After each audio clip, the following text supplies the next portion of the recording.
Hello guys, good morning. Okay, dito tayo ngayon sa ating kwento. Kapag Monday hanggang Friday ay tayo ay busy. Nagigising tayo ng 3:30 ng umaga. Nagluluto, magsasaing, pakainin ang isang apong maliit, pero grade 3 na yan. Pinapaliguan, pagkatapos kumain, binibihisan, inaayusan. Yun ang isang apo kong babae. Kasi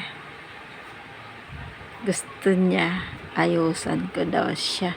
Paliguan, pakainin, lahat-lahat na.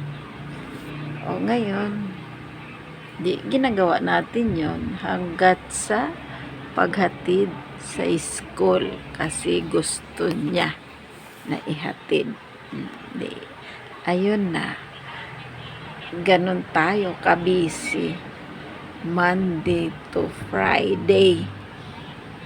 Pagkatapos galing ng school, naglalakad na lang pauwi.